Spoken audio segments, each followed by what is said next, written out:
Welcome back to Stand With Us. I'm Roz Rothstein. We're here listening to the story of Abe Hawk and how he grew up in the Middle East and is now living in America for most of your life, and went through your own transition as a result of really your own research. And while there wasn't a moment in time that you say, oh my gosh, that was it, you were telling us a story about how one person challenged you. Yes. And your belief system, and that led you to begin your research. Precisely. I went back from Chicago and I headed for Widener Library, and I started researching. I looked at the standard histories, could not find any. I asked friends, I asked sympathetic professors, I asked even relatives. Was there any time where somebody, Jewish groups or settlers or immigrants had driven Arabs off their land? And there wasn't. Every piece of land before November 30th, 1947 was purchased legally with money paid to Arab individuals, to Arab owners. Many of the leaders of the effort against the Yishuv, in fact, were primary facilitators or even sellers of their own land to the Jewish agencies and to individual Jews. So there was no istila and no ightisab. There was no rape or expropriation of the land. Now, once 5 Arab armies, attacked, of course, the borders of the partition plan changed after that. And the resultant exodus by Palestinians happened with the loss of many private properties, but also discovered that a larger number of Jews from Arab countries had also immigrated into Israel at the same time. So there was effectively an exchange of populations that the Arabs refuse to acknowledge until this day. May I stop you for 1 second? I just want to say that we happen to have put this booklet together, which is Jewish Refugees of the Middle East. It is that they were, 50% of them at least, were absorbed into the young state of Israel, but they were thrown out. They were thrown out of their homes. They were forced out. They were forced to leave Arab countries. I mean, we know that there's 0 Jews in Libya. Exactly. The Jews are afraid to live in other countries. Very few Jews live in Egypt, and if they probably don't, people don't even know they're Jewish. Yeah. But so we have this available online. If you want this booklet, ask for it. Say happy birthday, Stand With Us, and ask for it. Yeah, and one of the most vibrant Jewish communities in the entire world, perhaps, was the Yemenite Jewish community, which is now reduced to just a few families. But all the Arab countries lost a tremendous, tremendously valuable segment of the population. One of the most productive, creative, international, cosmopolitan part of its population was forced out because of this racism, because of this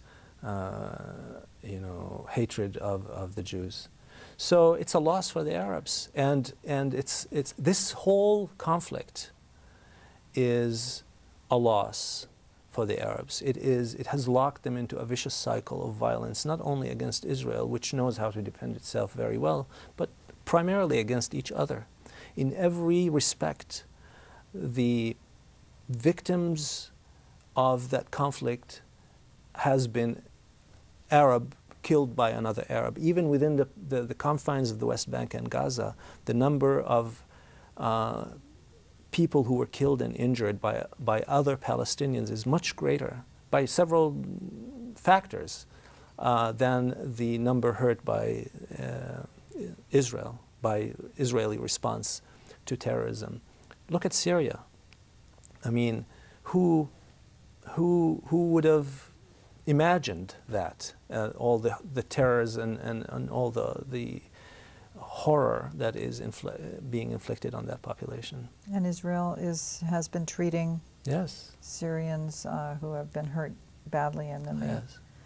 It's a mess over there. But you had a theory about how this thing should or would do so much better resolved, and what it would lead to if that were the case, if there was a reformation in thinking and teaching and societal, hatred of the Jewish people and of the state of Israel. Yeah.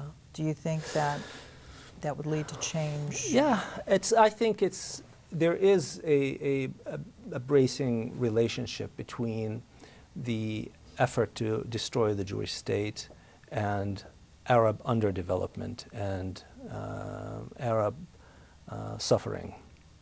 And that is because the notions, the institutions, and the persons who have fomented and directed the war against Israel, against the Jewish state, are almost to a man or to a person the same notions, institutions, and persons who also put obstacles in the way of Arab development and progress.